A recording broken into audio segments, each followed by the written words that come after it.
Hello বন্ধুরা, কেমন আছেন আপনারা? আশা করি আপনারা সবাই ভালো আছেন আর সুস্থ আছেন। আজকে আপনাদেরকে একটা নতুন ভ্যাকেন্সি নিয়ে আলোচনা করব। এই নতুন ভ্যাকেন্সিটা আপনাদের হলো institute of wood science and technology. এখানে আপনাদের এমটিএস পোস্ট, এলডিসি পোস্ট আর আপনাদের এখানে লাইব্রেরি আপনাদের এখানে পোস্ট আছে, মানে লাইব্রেরি ইনফরমেশন অ্যাসিস্ট্যান্ট বলে পোস্ট, সেটা আপনাদের এখানে আছে। এখানে আপনাদের একটা অ্যাপ্লিকেশান ফরম্যাট করা হয়েছে। অ্যাপ্লিকেশান ফর্মটা আপনাদেরকে ফিল করে এটাকে আপনাদেরকে স্পিড পোস্ট অথবা রেজিস্টার্ড পোস্ট মাধ্যমে আপনাদেরকে এখানটা পাঠাতে হবে। তাহলে আপনারা কি করে ফর্মটা ফিল করবেন, তাছাড়া আপনাদের এখানে সিলেবাস আপনাদের কি আছে সেই সিলেবাস নিয়ে আপনাদের সাথে আলোচনা করব। এই যে আপনাদের ভ্যাকেন্সিটা হলো, এই ভ্যাকেন্সিটা আপনাদের সেন্ট্রাল গভর্নমেন্টে আপনাদের চাকরি। এটা আপনারা ওয়েস্ট বেঙ্গল 23টা জেলা থেকে আপনারা মেল ফিমেল হয়ে থাকলে আপনারা এখানটা আবেদনটা করতে পারেন। তাহলে যদি আপনারা ইন্টারেস্টেড তাহলে আপনারা ফুল ভিডিও আপনারা ওয়াচ করবেন, তাহলেই আপনারা এখানটা বুঝতে পারবেন। আর চ্যানেল যদি নতুন হয়ে থাকেন তাহলে চ্যানেলকে সাবস্ক্রাইব করে বেল আইকন ক্লিক করে রাখবেন, যাতে আপনারা পরপর আপডেটগুলো আপনারা এই চ্যানেলে জানতে পারবেন। তাছাড়া ভিডিও লাইক করে বন্ধুদের সাথে শেয়ার করতে ভুলবেন না।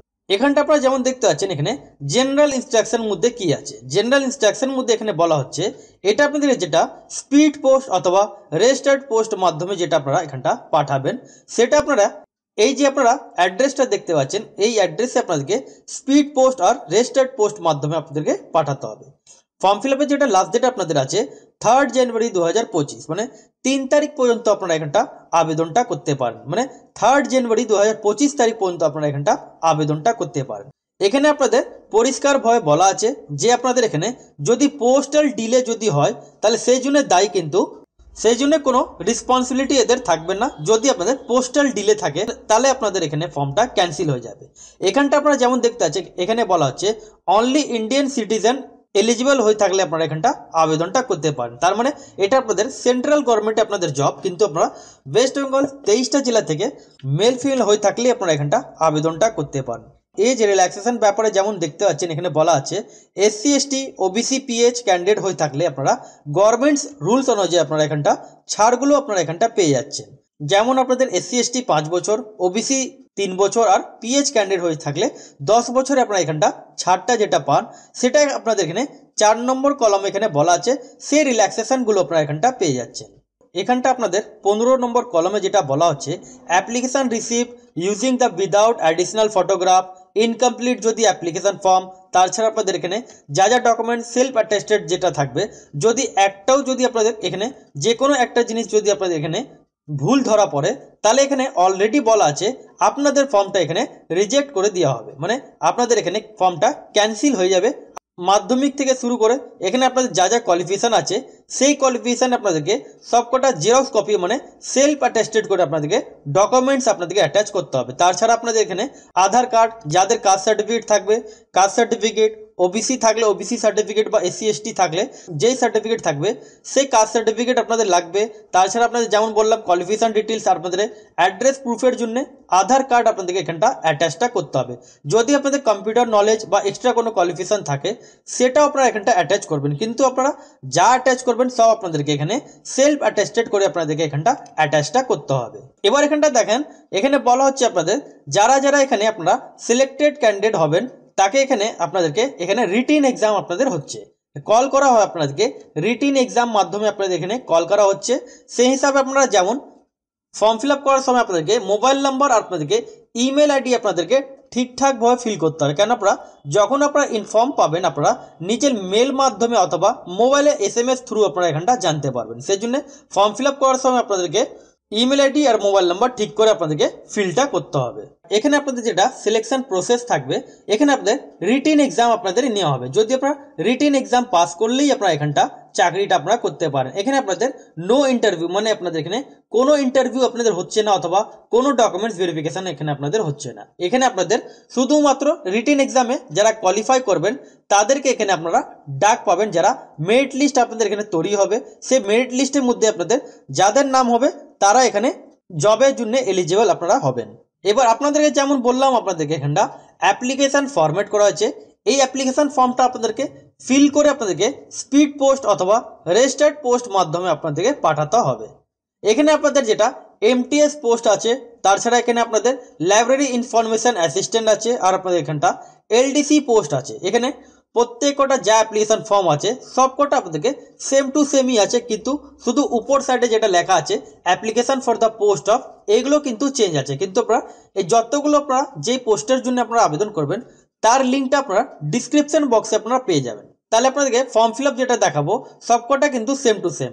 প্রথমে আপনাদেরকে অ্যাপ্লিকেশন ফর্মটা ওপেন করার পর এখানে বলা হচ্ছে আপনাদের এখানে full name of the candidate in block letter, নিজের নামটা আপনাদের এখানটা ব্লক লেটারে আপনাদেরকে ফিলটা করতে হবে। 2 নম্বর কলমে ফাদার নেম অথবা হাজব্যান্ড নেম আপনাদের যা আছে সেটা আপনারা এখানটা দিয়ে দেবেন। ন্যাশনালিটি আপনাদের কি আছে ইন্ডিয়ান, এখানটা আপনারা ন্যাশনালিটি বসিয়ে দেবেন। এবার বাড়ির ঠিকানা এখানটা আপনাদেরকে দিতে হবে, আপনাদের বাড়ির ঠিকানা যা আছে সেটা আপনারা এখানটা ফিলটা করে নেবেন। পিনকোড আপনারা এখানটা পিনকোড দিয়ে দেবেন, মোবাইল নাম্বার দিয়ে দেবেন আর ইমেল আইডি দিয়ে দেবেন। রাইট সাইডে আপনাদেরকে পাসপোর্ট সাইজে একটা ফটো আপনাদেরকে এখানটা সাটাতে হবে। Amount of application fee, processing fee, যেমন আপনাদের এখানটা ডিডি মাধ্যমে আপনাদেরকে পেমেন্টটা করতে হবে, মানে ডিমান্ড ড্রাফট মাধ্যমে পেমেন্টটা করতে হবে। সেই ডিমান্ড ড্রাফটের নাম্বার আর ডেট আপনাদের এখানটা বসাতে হবে। আর আপনাদেরকে ডিমান্ড ড্রাফটও আপনারা এখানটা অ্যাটাচ করবেন ফর্মের সাথে যেটা আপনারা পাঠাবেন। ক্যাটাগরি আপনারা কোন ক্যাটাগরি আছেন, general, OBC, SC, ST, EWS যা থাকবেন সেখানে আপনারা টিক মার্ক দিয়ে দেবেন। জেন্ডার মধ্যে আপনারা মেল ফিমেল কি আছেন টিক মার্ক দিয়ে দেবেন। ডেট অফ বার্থ আপনাদের এখানটা কত ডেট অফ বার্থ আছে সেই ডেট অফ বার্থ আপনাদের এখানটা বসাতে হবে, ডেট মান্থ ইয়ার পরপর বসাতে হবে। এবার এখানটা দেখেন এজ অ্যাজ অন 3 জানুয়ারি 2025 থেকে ডেট অফ বার্থ ক্যালকুলেট করে বসাতে হবে। যেমন 3 জানুয়ারি 2025 থেকে কিভাবে আপনারা ক্যালকুলেট করবেন সেটা আপনাদেরকে জানাই। অনেক বন্ধুরা আমার অলরেডি সাবস্ক্রাইবার আছেন তারা জানেন, যারা নতুন সাবস্ক্রাইবার তাদেরকে এখানটা গুগল মধ্যে আসবেন, এজ ক্যালকুলেটর বলে টাইপ করবেন। এই যে এজ ক্যালকুলেটর বললে টাইপ করলেন, এখানটা আসার পর আপনাদেরকে এখানটা যেমন বলা হচ্ছে আপনাদেরকে 1 জানুয়ারি 2025, এখানটা 1 জানুয়ারি 2025 দেওয়ার পর আপনাদের যা ডেট অফ বার্থ থাকবে সেই ডেট অফ বার্থ এখানটা আপনাদেরকে বসাতে হবে। তারপরে ক্যালকুলেট বাটনে ক্লিক করার পর কত বছর, কত মাস, কত দিন, এটা আপনারা পরপর ইয়ার, মান্থ, ডে এগুলো বসিয়ে দেবেন। এবার আপনাদেরকে যেমন বলা হচ্ছে যা আপনারা কোয়ালিফিকেশন আপনাদের আছে, যেমন মাধ্যমিক পাস থেকে শুরু করে আপ টু আপনারা গ্র্যাজুয়েশন পাস পর্যন্ত আপনারা আবেদনটা করতে পারেন। এবার আপনারা যে পোস্টের জন্য আবেদন করবেন যা কোয়ালিফিকেশন লাগবে সেই কোয়ালিফিকেশন ডিটেলস আপনারা এখানটা দিয়ে দিতে পারেন, অথবা এক্সট্রা যদি কোয়ালিফিকেশন থাকে সেটা আপনারা এখানটা দিতে পারেন। এক্সামিনেশন পাস জায়গা মাধ্যমিক পাস দিয়ে দেবেন। সাবজেক্টস মাধ্যমিক মধ্যে সাবজেক্টস বলে থাকে না, তাহলে আপনারা এখানটা অল সাবজেক্ট আপনারা এখানটা দিয়ে দেবেন, মানে অল সাবজেক্ট এখানটা আপনারা লিখে নেবেন। ইয়ার অফ পাসিং এখানটা আপনারা কোন সালে মাধ্যমিক পাস হয়েছেন পাসিং ইয়ার দিয়ে দেবেন। নেম অফ দ্য বোর্ড অথবা ইউনিভার্সিটি নেম এখানটা দিতে হবে, বোর্ডের নাম আপনারা এখানটা দিয়ে দেবেন। পার্সেন্টেজ কত আপনাদের সেই পার্সেন্টেজ বসিয়ে দিতে হবে। এবার পরপর বক্সগুলো আপনাদেরকে এক্সট্রা যদি কোয়ালিফিকেশন থাকে, এইচএস, গ্র্যাজুয়েশন, এক্সট্রা যদি কোয়ালিফিকেশন থাকে পরপর আপনাদের এখানটা বসিয়ে দিতে হবে। অ্যাডিশনাল ইনফরমেশন ইফ এনি, যদি এখানে কিছু বলতে চান তাহলে আপনারা এখানটা দিতে পারেন, যদি কিছু বলার নেই তাহলে আপনারা এখানটা আপনারা ছেড়ে দেবেন।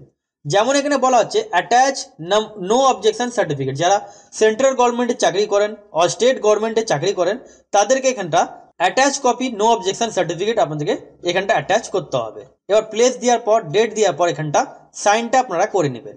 এবার এখানটা দেখেন আপনাদেরকে কোন কোন ডকুমেন্টস আপনারা দিচ্ছেন, এখানটা আপনারা ইয়াস নো একটু বুঝে নেবেন। এবার এখানে ব্যাপার আছে, এখানে আপনারা কোনোটার মধ্যে নো করবেন না, যা আপনারা এখানটা ইয়াস দেখতে পাচ্ছেন প্রত্যেক কটার মধ্যে আপনাদেরকে ইয়াস করে দিতে হবে।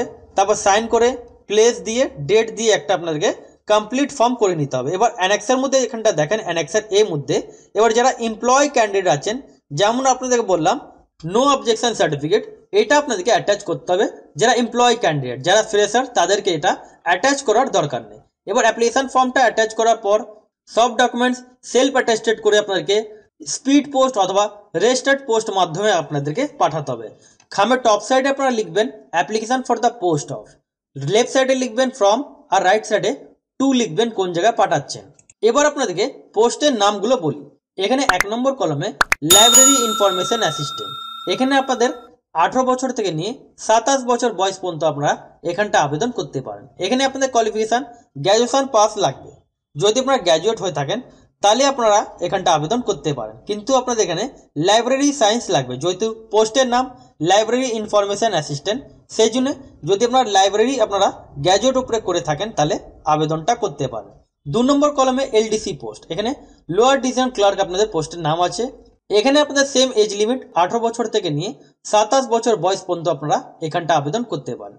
এখানে আপনাদের 12 ক্লাস পাস লাগবে। যদি আপনারা 12 ক্লাস পাস হয়ে থাকেন তাহলে আপনারা এখানটা আবেদনটা করতে পারেন। এখানে আপনাদের 30 ওয়ার্ড পার মিনিট আপনাদেরকে ইংলিশ উপরে জানতে হবে, অথবা 35 ওয়ার্ড আপনাদেরকে ইংলিশতে টাইপিং করতে হবে, আর আপনাদের এখানটা 30 ওয়ার্ড পার মিনিট আপনাদেরকে হিন্দিতে আপনাদেরকে টাইপিং করতে হবে। তারপর 3 নম্বর পোস্টে এমটিএস পোস্ট। এখানে আপনাদের 18 বছর থেকে নিয়ে 27 বছর বয়স পর্যন্ত আপনারা এখানটা আবেদন করতে পারেন। এখানে আপনাদের মাধ্যমিক পাস হয়ে থাকলে আপনারা এখানটা আবেদনটা করতে পারেন। এবার আপনাদের এখানটা অ্যাপ্লিকেশন ফি কত লাগছে। এখানে আপনাদের এসসি এসটি পিএইচ আর ফিমেল ক্যান্ডিডেট এখানে এক্সেম্পটেড আছে, কিন্তু এদের একটা প্রসেসিং ফিস যেটা আছে শুধু আপনাদেরকে 300 টাকা আপনাদেরকে এখানটা পেমেন্টটা করতে হবে, যেটা ডিমান্ড ড্রাফট আপনাদেরকে বানাতে হবে। যারা জেনারেল ওবিসি আর ইডব্লিউএস ক্যান্ডিডেট তাদেরকে এখানটা যেমন দেখতে পাচ্ছেন 800 টাকা অ্যাপ্লিকেশন ফি আপনাদেরকে পেমেন্টটা করতে হবে।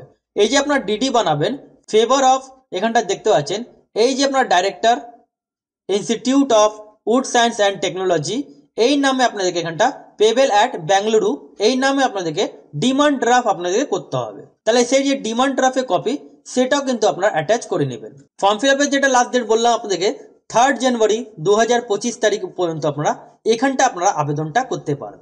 এবার আপনাদের এখানে সিলেকশন প্রসেস কিভাবে আছে, যেমন দেখতে পাচ্ছেন এখানটা সিলেকশন প্রসেস আপনাদেরকে এমটিএস পোস্টে যেমন ব্যাপারে বলছিলাম, এখানটা দেখেন আপনাদের প্রত্যেক কটা আপনাদের 25 মার্কসে আপনাদের পেপারটা থাকবে। কোন কোন পেপার থাকছে আপনাদের এখানটা যেমন দেখতে পাচ্ছেন এখানে আপনাদের জিআই এখানে থাকবে, রিজনিং থাকবে, জেনারেল অ্যাওয়ারনেস থাকবে, নিউমেরিক্যাল অ্যাপটিটিউড থাকবে, আর আপনাদের এখানটা জেনারেল ইংলিশ আপনাদের থাকছে।